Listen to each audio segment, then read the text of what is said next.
vous invite à la prière. Notre Dieu, notre Père, merci beaucoup pour l'occasion qui nous est donnée ce matin de te rendre ce culte. Nous voulons maintenant prendre un moment pour nous concentrer sur un texte particulier tiré de la Bible. Et nous voulons confesser avant toute chose que c'est toi qui as inspiré ces textes. Et nous te prions maintenant que par la vérité de ta parole, tu sanctifies nos cœurs, c'est-à-dire que tu nous apprennes à te servir, que tu nous fasses tout simplement grandir dans la foi. Et nous te demandons cela, Père, au nom de ton Fils, Jésus-Christ. Amen. Ce serait trop bien de pouvoir faire confiance à Dieu, n'est-ce pas ? Ce serait trop bien de pouvoir faire confiance à Dieu parce que si Dieu existe, ça veut dire qu'il est le maître de l'univers et donc qu'il contrôle tout ce qui se passe dans l'univers et a fortiori dans notre propre vie. Et donc ce serait juste super rassurant si on pouvait lui faire confiance. Ce serait génial de pouvoir se dire, mais quoi qu'il arrive dans ma vie, je sais que je suis entre de bonnes mains. Il y a quelqu'un qui contrôle complètement cette situation et il est digne de confiance. Donc même si je ne comprends pas ce qui se passe, je vais quand même avoir du courage pour avancer. Vous aimeriez pouvoir dire ça ? Par exemple, vous traversez quelque chose de très très difficile, une rupture amoureuse, un licenciement, une maladie grave, un accident, un échec personnel. Vous ne comprenez pas pourquoi ça vous arrive, mais vous savez au moins que vous êtes entre de bonnes mains. Ah, ça serait bien, non ? Ou bien vous vous posez des questions sur votre avenir, vous vous inquiétez de peut-être jamais pouvoir trouver de conjoint, ou de travail, ou de logement, ou de local adapté à la croissance de l'Église et à ses projets. Ou bien vous vous demandez si un jour vous allez pouvoir surmonter votre dépression ou votre addiction. Vous vous sentez impuissant, désorienté. Mais au moins vous n'êtes pas en panique, parce que vous savez que vous pouvez faire confiance à Dieu. Il maîtrise la situation, il est digne de confiance. Amen. Alors si on pouvait dire ça, ça changerait tellement de choses, n'est-ce pas, la façon dont on va réagir au malheur et à la souffrance et à l'injustice quand ces choses vont arriver dans notre vie ou quand on va les observer autour de nous dans le monde. Ah, ça serait trop bien de pouvoir faire confiance à Dieu comme ça. Et le texte qu'on va regarder ensemble dans un instant va nous donner des arguments pour nous aider à voir qu'on peut faire confiance à Dieu. Quelle que soit la situation qu'on traverse, si troublante, si douloureuse, si décourageante soit-elle. C'est la suite du livre de Job, du nom de ce personnage de l'Antiquité qui était extrêmement intègre et en même temps qui a été extrêmement affligé. Et pour vous résumer l'histoire vite fait, Job il a tellement souffert qu'il a vraiment été poussé à bout. Et du coup, dans ses lamentations, dans ses complaintes, il a dit des choses qui pouvaient être mal interprétées. Il a dit des choses qui pouvaient mettre Dieu en cause. Et donc, il y a un autre gars qui s'appelle Elihu, et lui, il est très préoccupé par l'honneur de Dieu. Et il ne peut pas laisser passer les choses que Job a dites, ou du moins les questions qu'il a soulevées. Il ne peut pas laisser passer des propos ambigus qui pourraient laisser entendre des choses pas vraies sur Dieu. Même si ces propos ont été tenus par Job sous le coup de l'émotion, de la souffrance, même si Job n'a jamais ouvertement, explicitement insulté Dieu. Mais Elihu, il ne veut rien laisser passer qui pourrait discréditer Dieu. Et donc, il fait 4 discours à la suite dans le livre de Job. On en a vu 3. On va voir aujourd'hui le 4e. Et le but de ces discours est entre guillemets, de justifier Dieu. Elihu, il veut défendre la cause et l'honneur de Dieu qui ont peut-être été mis à mal par Job. Et ce qu'on va voir aujourd'hui, donc le 4e et dernier discours, c'est un discours un peu plus long que les autres, où Elihu va généraliser un peu plus son propos pour établir un principe vraiment fondamental en conclusion donc de ce cycle de 4 discours. C'est un principe fondamental et même essentiel pour Job dans ses souffrances et dans sa perplexité et essentiel pour en fait tous les humains. Quel est ce principe ? C'est que si on y réfléchit un peu, on a en réalité toutes les raisons de faire confiance à Dieu, quelles que soient les circonstances qu'on traverse. Si on y réfléchit un peu, on a toutes les raisons de faire confiance à Dieu, quelles que soient les circonstances qu'on traverse. Mais est-ce qu'on est prêt à y réfléchir un peu ? Eh bien, en tout cas, vous n'avez pas le choix ce matin. Et je vais même vous infliger une prédication en 6 points. Mais rassurez-vous, on ne va pas s'éterniser sur chaque point. Donc le texte veut nous montrer qu'on a toutes les raisons de faire confiance à Dieu, parce que premièrement, il y a une super info à notre disposition que Dieu nous donne pour qu'on le connaisse mieux. Dieu ne nous laisse pas dans le noir.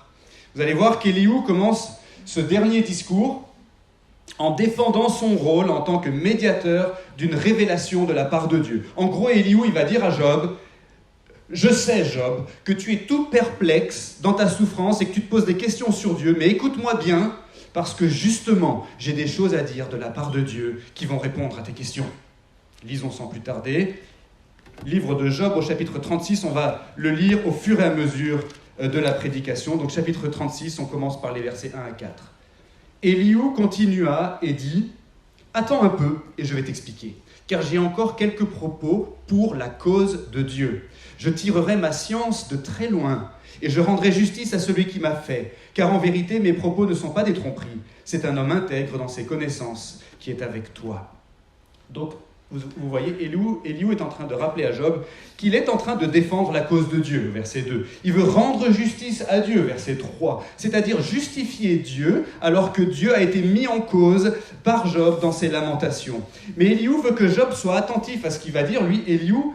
Donc, il veut le convaincre qu'il est lui-même, Élihu, intègre et fiable dans ses propos. Pourquoi est-il fiable ? Il le dit au verset 3, parce qu'il tire sa science de très loin, dit-il, de très loin. C'est une manière de dire que les connaissances qu'il va partager, et d'ailleurs qu'il a déjà commencé à partager avec Job, viennent d'ailleurs, viennent de très loin, d'un endroit assez inaccessible, sous-entendu, de Dieu. C'est une forme de litote en fait. J'ai un truc à te dire qui vient de loin, Job. De très loin, si tu vois ce que je veux dire. Dieu ne nous laisse pas dans le noir. Il a envoyé Élihu à Job avec une connaissance surnaturelle, ce qu'on appellerait en théologie une révélation spéciale, quelque chose que Dieu veut spécialement révéler, une super info, une info incontournable, indispensable pour qu'on ait un peu plus de lumière, même un peu de lumière tout court ici-bas, dans un monde enténébré où on est entouré de problèmes, de souffrances, d'injustices et de toutes sortes de malheurs. Alors moi, ça me fait penser à ma chambre à coucher, la nuit, non pas parce qu'il y a des malheurs et des souffrances dans la chambre à coucher, mais parce qu'avec la porte et le volet fermé, on est dans le noir quasi absolu. Mais il se trouve que sur l'interrupteur du plafonnier, qui se trouve juste à côté de la porte, eh bien, il y a une toute petite LED, une petite lumière qui reste allumée quand la lumière est éteinte. C'est pour qu'on puisse facilement trouver l'interrupteur dans le noir. Et vous savez, ce qui est incroyable et que j'ai remarqué, c'est que dans le noir, justement, une fois que les yeux se sont habitués, cette toute petite LED semble éclairer toute la chambre. Il suffit d'une toute petite lumière pour déjà arriver à mieux s'orienter dans le noir. Heureusement que Dieu lui-même nous donne des infos pour qu'on puisse y voir un peu plus clair dans la vie. Et dans notre texte, Élihu intervient comme un prophète de la part de Dieu et il éclaire la situation de Job. Mais nous qui vivons après l'époque de Jésus et des apôtres, donc bien après l'époque de Job et d'Élihu, nous on a mieux encore, on a la Bible tout entière pour nous éclairer. On a une science qui vient de très loin, pour reprendre l'expression d'Élihu, et elle est plus complète encore cette science, et elle éclaire bien mieux qu'une toute petite lettre dans le noir. Dieu a voulu se faire connaître, alors oui, en inspirant Élihu pour Job, mais il a aussi inspiré tous les autres prophètes de la Bible et les apôtres, dont les écrits ont été consignés dans ce grand livre, ce grand recueil, pourrait-on dire, qu'est la Bible. C'est pas une petite LED, mais c'est plutôt un projecteur halogène qu'on a à notre disposition. Dans les difficultés de la vie, on se demande si on peut faire confiance à Dieu, c'est vrai, mais on peut déjà se tourner vers la Bible pour en savoir plus sur Dieu, sur le monde et sur nous-mêmes. On peut faire ça bien sûr chaque dimanche à l'église, mais on peut faire ça chaque jour chez soi. C'est gratuit. Ta parole est une lampe à mes pieds et une lumière sur mon sentier, dit l'auteur d'un des psaumes. Donc premièrement, Dieu ne nous laisse pas dans le noir. Il ne nous a pas laissés dans le noir. On a une super info à notre disposition, une révélation qui nous vient de la part de Dieu, à savoir la Bible. Deuxièmement, il y a une super assurance à avoir en face du malheur. Quelle est-elle ? C'est qu'on peut être sûr que Dieu est juste. Vous allez voir que Élihu, il poursuit son discours et il va tout simplement rappeler une vérité essentielle. C'est que Dieu n'approuve pas les coupables et il ne condamne pas les victimes. Il n'abandonne pas les victimes. En gros, Élihu va dire à Job, écoute Job, on comprend peut-être pas exactement comment Dieu agit avec les humains ici-bas. Pour l'instant. C'est vrai qu'il s'occupe de tout le monde en même temps, il est patient, il veut amener les orgueilleux à la repentance, il veut instruire les fidèles. C'est complexe de notre point de vue, à nous, qui est limité. Mais ce qui est sûr, Job, c'est que le méchant ne sera jamais approuvé par Dieu et que le juste ne sera jamais condamné par Dieu. Dieu est immuablement, indéfectiblement juste par nature. Et ça fait du bien de se le rappeler quand on souffre. Lisons la suite au verset 5, donc.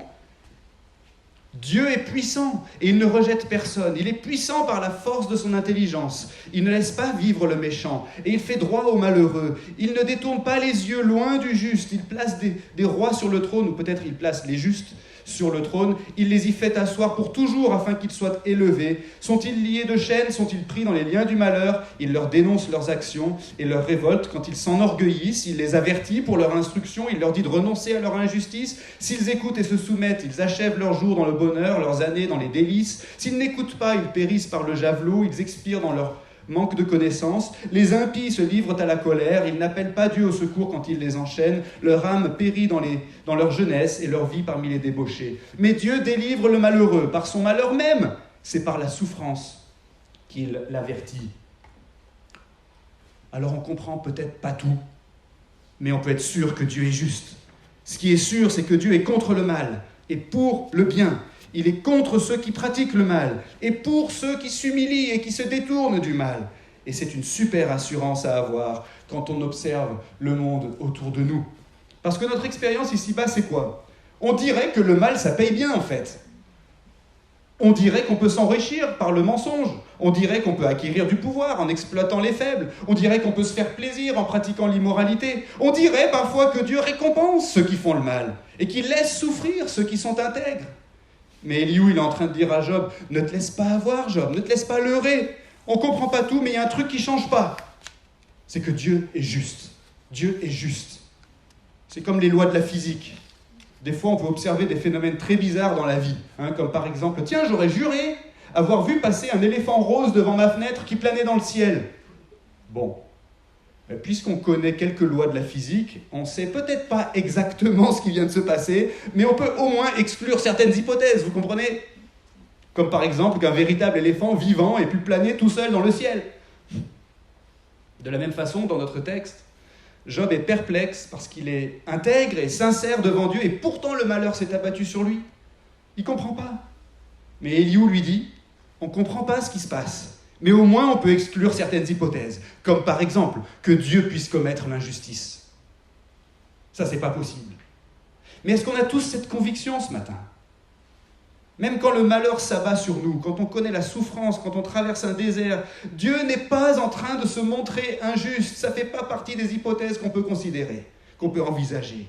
Il est peut-être en train de nous instruire, peut-être en train de nous avertir, peut-être en train d'éprouver notre foi. Il veut peut-être nous faire grandir, produire quelque chose de beau dans notre vie pour sa gloire à la fin et donc pour notre bien. Quoi qu'il en soit, Dieu est juste. On se demande si on peut faire confiance à Dieu. Eh bien, quelle super assurance à avoir déjà en face du malheur. Quoi qu'il arrive, on peut être sûr que Dieu est juste. Troisièmement, puisque Dieu est juste, il y a une super destinée pour notre monde. Il y a une justice à venir qui peut motiver notre persévérance maintenant. Vous allez voir ce que dit Elihu dans la suite de son discours. Il va tirer en fait la conclusion logique de ce qu'il vient d'affirmer concernant la justice de Dieu. Job, écoute-moi bien, Dieu est juste et c'est une réalité immuable. Donc, un jour ou l'autre, pour sûr, la justice prévaudra dans tout l'univers, puisque Dieu ne peut pas laisser une situation d'injustice perdurer éternellement. Ce serait une offense à sa nature. C'est incompatible avec l'existence de Dieu. Donc, Job, ça vaut infiniment le coup de continuer toi-même de te détourner du mal et de t'attacher à Dieu. Lisons la suite. Il te retirera aussi de la détresse. Au lieu de cela, tu seras à l'aise, sans contrainte, et ta table sera chargée de mets succulents. Si tu juges tout à fait comme le méchant, le jugement et le droit se saisiront de toi. Que la fureur ne t'entraîne pas à la moquerie, et que la grandeur de la rançon ne te fasse pas dévier. Ça veut dire le prix à payer, que le prix à payer ne te laisse pas dévier. Tes cris suffiraient-ils pour ne pas être dans la détresse, et même toute la vigueur de ta force? N'aspire pas après la nuit qui enlève les gens de leur place. Garde-toi de te tourner vers l'injustice, car c'est ce que tu as choisi à cause de ton malheur. Vous voyez l'avertissement d'Elihu? Job, c'est normal d'être perplexe et même désemparé vu toutes les souffrances que tu traverses. Mais pour autant, ne te détourne pas de Dieu. Ne te détourne pas de Dieu, il est juste. Donc, si toi-même tu t'attaches à Dieu par la foi, si tu continues de te détourner du mal et de chercher sa face, pour sûr, Job, le jour vient où tu seras rétabli et consolé. C'est un peu comme quand la famille Saran va passer un après-midi tous ensemble chez quelqu'un d'autre. Et dans la voiture, en y allant, on briefe nos enfants. Bon, écoutez bien les loulous, on compte sur vous pour être sages, hein, soyez polis, discrets, ne vous disputez pas. Et si ça se passe mal, on réglera ça le soir, quand on sera rentré à la maison. Autrement dit, il va y avoir une période où on va avoir l'impression que le juge souverain de la maison va laisser faire. On ne va pas pouvoir observer à ce moment-là le déploiement de sa justice. On va peut-être penser qu'il n'est pas juste après tout, puisqu'il laisse faire le méchant. Or, en réalité, le moment vient où la justice sera rétablie, bien sûr très imparfaitement en ce qui concerne la famille Saran. Mais Élihu est en train de dire que Dieu, pour sûr, exercera la justice un jour et de manière absolument parfaite. Et ça, c'est une bonne nouvelle, mes amis, parce que ça veut dire que toute injustice dont on fait l'expérience aujourd'hui sera un jour parfaitement corrigée. Pour sûr. Et si c'est vrai, alors on va être du bon côté de cette justice qui vient, n'est-ce pas ? Peut-être que pour l'instant, on a l'impression que Dieu ne se préoccupe pas de nos problèmes, qu'il s'en fiche de nos souffrances, de nos luttes, des injustices qui nous arrivent, bref, de notre malheur. Mais c'est faux, il ne s'en fiche pas. Rien de tout cela ne sera pas parfaitement corrigé un jour. Dieu observe avec attention tout ce qui arrive et il en tient compte et il s'en occupera un jour de manière parfaitement satisfaisante. Et donc, malgré les difficultés qu'on traverse, qui peuvent nous sembler incompréhensibles et insurmontables, ça vaut quand même infiniment le coup de continuer de se détourner du mal et de s'attacher à Dieu. La justice à venir peut motiver notre persévérance maintenant. Alors oui, c'est dur ce qu'on peut traverser ici-bas. C'est sûrement très dur ce que tu traverses aujourd'hui. C'est une épreuve douloureuse, c'est un profond découragement peut-être des doutes. Mais ne commence pas à juger comme le méchant, dit Élihu, c'est-à-dire à penser ou à parler comme le méchant, verset 17. Que la colère ne te conduise pas au cynisme, verset 18. Que le coup de la persévérance à faire le bien ne te décourage pas, verset 18 encore. Ne désespère pas de ton existence, verset 20. Ne bascule pas du côté obscur, verset 21. Il y a une super destinée pour notre monde. Et donc pour toi, si tu demeures attaché à Dieu, et on va y revenir dans un instant pour voir ce que ça veut dire, de s'attacher à Dieu et de rester attaché à lui. Mais d'abord, quatrièmement, il y a une super compétence à l'œuvre dans tout l'univers. On doit se rappeler combien Dieu est sage. Élihu poursuit son discours, dans un instant on va le lire, et il y a comme une petite transition. Il a parlé de la justice de Dieu, mais maintenant il élargit son propos. Comme s'il disait, non seulement dans sa manière d'exercer ses jugements, mais en fait dans tout ce qu'il fait, Dieu est infiniment sage. Il est tellement supérieur à nous, Job. Même quand on traverse le malheur, il faut qu'on se rappelle combien Dieu est grand. On n'a pas de conseils à lui donner, nous. Il sait parfaitement ce qu'il fait. Il est compétent, quoi. Lisons la suite, au verset 22 maintenant. Dieu se montre sublime par sa force. Qui saurait enseigner comme lui ? Qui lui prescrit ses voies ? Qui peut dire « tu as commis une iniquité » ? Souviens-toi d'exalter son œuvre, que les hommes célèbrent dans leur chant. Tout être humain la contemple, tout homme la voit de loin. Tiens, il y a quelque chose que les hommes peuvent voir de loin. Verset 25. Élihu avait dit que sa science venait de loin, verset 3, c'est-à-dire de Dieu. Et maintenant, dans le sens inverse, les hommes peuvent distinguer quelque chose de loin. Il y a quelque chose que les hommes peuvent entreapercevoir concernant Dieu, qui peuvent voir de loin. Quelque chose qu'ils peuvent discerner un peu. Qu'est-ce que c'est ? Verset 24, verset 24. C'est son œuvre, c'est l'œuvre de Dieu, c'est-à-dire certaines choses que Dieu fait. Si vous allez dans un musée des beaux-arts, vous allez pouvoir contempler, entre guillemets, l'œuvre de tel ou tel artiste. Mais ce n'est pas toute son œuvre. C'est un certain nombre de tableaux qui sont exposés ce jour-là, dans ce musée-là. Mais en contemplant ces tableaux, vous allez quand même savoir certaines choses sur l'artiste, en observant son œuvre. Vous allez avoir une bonne idée quand même de sa compétence. Et de la même façon, Élihu est en train de dire à Job qu'il a déjà sous les yeux, comme d'ailleurs tous les humains, il a déjà sous les yeux suffisamment de choses qui lui parlent de loin de Dieu. Il peut déjà contempler l'œuvre de Dieu, même si ce n'est pas toute son œuvre, mais il en voit assez pour se faire une bonne idée de la compétence de Dieu dans la gestion de l'univers. Et donc Élihu exhorte Job dans sa souffrance à se souvenir d'exalter l'œuvre de Dieu. Souviens-toi d'exalter l'œuvre de Dieu, Job, c'est-à-dire à s'incliner devant la super compétence de Dieu qui se voit clairement quand on observe son œuvre, même si c'est de loin. Vous comprenez ? Et dans un instant, Elihu, il va illustrer ce point, en prenant un exemple de quelque chose qu'on peut observer, qui nous parle de l'incroyable compétence de Dieu dans la gestion de l'univers. Mais d'abord, avant d'y arriver, est-ce qu'on est prêt, nous, aujourd'hui, dans nos souffrances, est-ce qu'on est prêt, quand on se demande si on peut faire confiance à Dieu, est-ce qu'on est prêt, pour ainsi dire, à visiter le musée, c'est-à-dire à regarder de loin, entre guillemets, l'œuvre de Dieu telle qu'elle nous apparaît, c'est-à-dire à regarder ailleurs qu'à nous-mêmes, en fait. Est-ce qu'on est prêt à faire ça dans nos souffrances ? On dirait bien qu'Elihu sous-entend que Job est devenu tellement préoccupé par son malheur qu'il ne réfléchit plus vraiment à comment est Dieu. Elihu lui suggère de prendre le temps d'y penser. Souviens-toi d'exalter l'œuvre de Dieu. Réfléchis un instant, Job, rappelle-toi combien Dieu est sublime par sa force, combien il nous est supérieur par ses connaissances et par sa puissance, bref, combien il est qualifié pour gérer l'univers. Et donc, s'il gère l'univers, il gère aussi ta vie, Job. Même dans nos malheurs, et peut-être surtout dans nos malheurs, on doit se rappeler combien Dieu est sage. Il y a une super compétence à l'œuvre dans l'univers. La preuve, c'est le 5e point. Cinquièmement, il y a une super stratégie qu'on peut deviner dans la manière dont Dieu gouverne le monde. On est incapable de comprendre tout le projet de Dieu, mais Dieu sait ce qu'il fait, et en fait, ça se voit. Et donc, Elihu va illustrer la compétence de Dieu en attirant l'attention de Job sur un truc facilement observable autour de nous. La météo. Mais ce qu'il va falloir surtout remarquer dans le discours d'Elihu, c'est la façon dont il souligne l'ambivalence des événements météorologiques. Comme s'il disait, bon Job, est-ce que tu as déjà réfléchi au fait que c'est Dieu qui contrôle la météo ?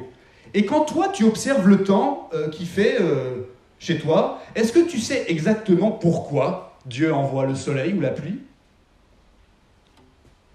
Dieu est tellement fort qu'un même événement peut produire un effet positif ou négatif, ou les deux en même temps, et indépendamment de l'expérience que toi tu en fais. Je répète parce que c'est une leçon spirituelle très importante. Dieu est tellement fort qu'un même événement peut produire un effet positif ou négatif, ou les deux en même temps, et indépendamment de l'expérience que toi tu en fais. Voyons comment Elihu en parle dans la suite, au verset 26. Dieu est grand, mais nous ne savons pas le reconnaître. Le nombre de ses années est insondable. Il attire les gouttes d'eau qui s'évaporent et retombent en pluie. Les nuages la laissent couler. Ils la répandent sur la foule des humains. Qui comprendra le déploiement de la nuée, le fracas de sa tente ? Voici, il déploie autour de lui sa lumière. Il recouvre les profondeurs de la mer. Par ses moyens, il juge les peuples. Il donne la nourriture avec abondance. Il prend l'éclair en main, il lui ordonne d'aller contre l'assaillant. Il s'annonce par son tonnerre, le troupeau pressant son approche. C'est pour cela que mon cœur est tout tremblant, qu'il bondit hors de sa place. Écoutez, écoutez le fracas de sa voix, le grondement qui sort de sa bouche. Il le fait rouler dans toute l'étendue des cieux, et son éclair brille jusqu'aux extrémités de la terre. Puis éclate un rugissement, il tonne de sa voix majestueuse. Il ne retient plus l'éclair dès que sa voix se fait entendre. C'est merveilleux comme Dieu tonne de sa voix. Il fait de grandes choses que nous ne reconnaissons pas. Il dit à la neige, tombe sur la terre. Il le dit à l'averse, à la pluie, même aux plus fortes averses. Il ferme d'un sceau la main de tout être humain, afin que tous se reconnaissent comme son œuvre. L'animal sauvage se retire dans un repère et se couche dans sa tanière. Le tourbillon vient du midi et le froid des vents du nord. Par son souffle, Dieu produit la glace et l'étendue des eaux se fige. Il charge d'humidité les nuages, il disperse la nuée étincelante. Leurs évolutions varient selon ses directives pour exécuter tout ce qu'il leur ordonne, sur la face du monde terrestre. C'est comme un bâton dont il frappe sa terre, ou c'est comme un signe de sa bienveillance qu'il les fait apparaître. Bon, vous avez vu ? Elihu, c'est Monsieur Météo. Il parle de la pluie, des nuages, du soleil, du tonnerre, des éclairs, de la neige, du vent chaud, du vent froid, des tempêtes, du gel et de l'évolution des saisons. Ça doit être le personnage biblique préféré de ma femme, Suzanne, qui a 15 applications de météo sur son smartphone. Mais qu'est-ce qu'Elihu veut montrer à Job, surtout ? Il veut lui montrer que Dieu exerce sa puissance de manière à accomplir ses bons projets, mais sans qu'on puisse toujours comprendre sa façon de faire. En l'occurrence, non seulement nous, les humains, on ne peut pas contrôler la météo, mais en plus, on ne peut jamais savoir si le temps qu'il fait, ou qu'il a fait, ou qu'il fera, est une bonne chose ou non. La pluie, c'est bien ou c'est pas bien ? C'est bien pour abreuver la terre et faire pousser les légumes, mais c'est pas bien pour un pique-nique d'église à l'extérieur. Et le soleil, c'est bien ou c'est pas bien? C'est bien pour le pauvre homme qui a passé la nuit dehors dans le froid, mais c'est pas bien si ça dure longtemps et que ça entraîne une sécheresse, et justement la famine et la pauvreté. C'est pour ça qu'Éliou dit que Dieu est grand, mais qu'on ne sait pas le reconnaître, au verset 26. C'est-à-dire qu'on n'arrive pas à analyser Dieu et à déchiffrer comment il agit. Mais sa gestion de la météo, par exemple, témoigne que Dieu a une incroyable stratégie pour gérer infailliblement l'univers, une stratégie qui est insondable pour nous, indéchiffrable. Ça devrait nous faire penser à ce qui s'est passé plusieurs siècles plus tard, à Jérusalem, vers l'an 30, lorsque les ténèbres ont recouvert le pays en plein milieu de la journée, de midi à 15 heures. Quel étrange phénomène météorologique. C'était bien ou c'était pas bien? Et cet homme innocent qui agonisait à ce moment-là sur le mont Golgotha, le mont du Calvaire, suspendu à une croix romaine, c'était bien ou c'était pas bien? Vous voyez l'ambivalence à nos yeux de la manière dont Dieu accomplit infailliblement ses bons projets. Mais il faut qu'on reste un moment devant cette croix où Jésus est mort. Quel drame, et pourtant quelle bénédiction pour nous, n'est-ce pas? Aucun des disciples de Jésus à ce moment-là ne comprenait que c'était précisément par les souffrances et la mort du Messie, et ensuite par sa résurrection, que leur salut serait accompli par Dieu. Ce qui s'est passé sur la croix, c'est que Jésus, qui était Dieu incarné, a pris sur lui par grâce tous les péchés de tous les croyants de toute l'histoire pour en régler le prix une fois pour toutes. Et de cette manière, par un événement spectaculaire et atroce à la fois, Dieu a triomphé du mal et de la mort. Il a garanti le salut à venir de tous les gens qui placent leur confiance en lui. Mais qui l'eût cru? Qui l'eût cru? Surtout à ce moment-là. Qui l'eût cru en voyant Jésus abandonné, humilié, torturé, cloué à la croix et finalement mort et enterré? Qui peut croire que la mort d'un innocent puisse servir les bons projets de Dieu? Qui peut croire que les tornades, la fonte des glaciers ou le gel après l'apparition des bourgeons sur les arbres fruitiers puissent servir les bons projets de Dieu? Comment Job pouvait-il croire que ses souffrances puissent servir les bons projets de Dieu? Et comment nous, on peut croire que cet accident qu'on a subi, ou cette maladie, cette rupture amoureuse, cette précarité, cette dépression, cette lutte intérieure, cette angoisse, comment est-ce qu'on peut croire que ces choses puissent servir les bons projets de Dieu? Et pourtant, regarde la météo. Regarde comment Dieu gère l'univers. On est incapable de comprendre tout le projet de Dieu. Mais Dieu sait ce qu'il fait. Il a une super stratégie pour gouverner l'univers. Et on peut lui faire confiance. C'est ce qui nous amène au dernier point. Sixièmement et dernièrement, il y a une super attitude à avoir dans la vie. Elle consiste à faire humblement confiance à Dieu. Et donc Éliou va en arriver à la conclusion de son discours. Et il veut terminer en disant à Job, « Job, arrête tout. Et replace-toi devant Dieu. Réfléchis à sa grandeur, à sa majesté, à sa transcendance. Réfléchis à combien il te dépasse dans sa sagesse, sa puissance, sa sainteté, sa justice, sa bonté. Et tu comprendras assez rapidement, Job, que la bonne attitude à avoir, quelles que soient les circonstances qu'on traverse, c'est de s'attacher à lui, de s'attendre à lui, bref, de lui faire humblement confiance. » Lisons la fin de son discours. Verset 14 du chapitre 37. « Job, prête l'oreille à ces choses. Arrête-toi pour comprendre les merveilles de Dieu. Sais-tu comment Dieu les dirige et fait briller la lumière de sa nuée? Sais-tu comment les nuages se tiennent en équilibre et ces merveilles de celui dont la science est parfaite? Toi dont les vêtements sont chauds quand la terre se repose par le vent du midi, peux-tu comme lui étendre une voûte de nuée aussi solide qu'un miroir de fonte? Fais-nous connaître ce que nous devons lui dire. Nous n'exprimerons plus rien à cause des ténèbres de notre ignorance. Lui annoncera-t-on que je parlerai? Mais un homme peut-il dire qu'il veut périr? Maintenant, on ne voit plus la lumière tamisée par les nuées, car un vent a passé et les a nettoyés. Et du nord survient une lueur dorée. Oh, que la majesté de Dieu est redoutable! Nous ne saurions parvenir jusqu'au Tout-Puissant. Grand par la force, par le droit et par une souveraine justice. Il ne répond pas. C'est pourquoi les hommes doivent le craindre. Il ne porte les regards sur aucun des sages. Voilà donc où Éliou voulait en venir finalement. La bonne attitude ici-bas, pour tout homme, quelles que soient les circonstances qu'on traverse, c'est craindre Dieu, comme il dit, c'est-à-dire lui faire humblement confiance, rester attaché à Dieu malgré tout. Comment est-ce qu'on peut faire ça? On l'a déjà dit, mais Éliou insiste au verset 14. « Job, prête l'oreille à ces choses.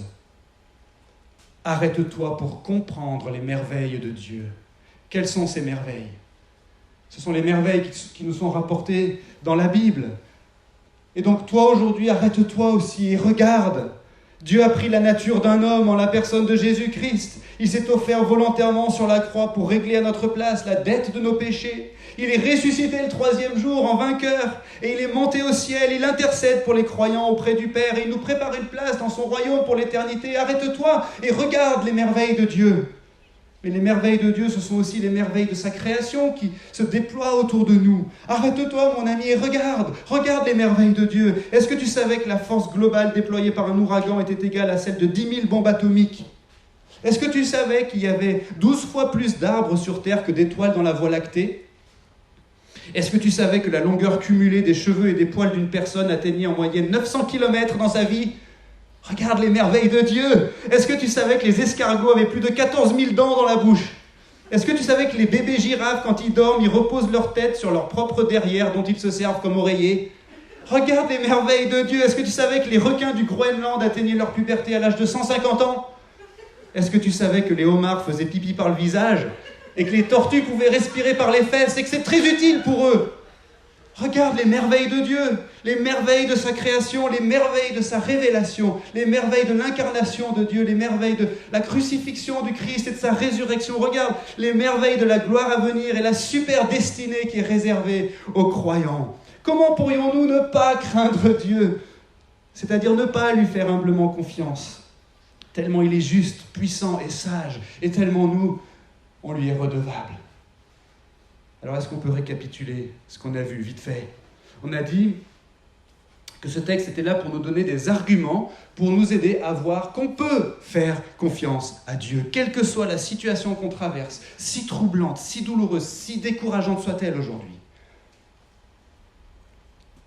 Eh bien, premièrement, on a vu qu'il y avait une super info à notre disposition que Dieu nous donne pour qu'on le connaisse mieux. Dieu ne nous laisse pas dans le noir. Deuxièmement, on a vu qu'il y avait une super assurance à avoir en face du malheur. On peut être sûr que Dieu est juste. Troisièmement, on a vu qu'il y avait une super destinée pour notre monde. Il y a une justice à venir qui peut motiver notre persévérance maintenant. Quatrièmement, on a vu qu'il y avait une super compétence à l'œuvre dans l'univers.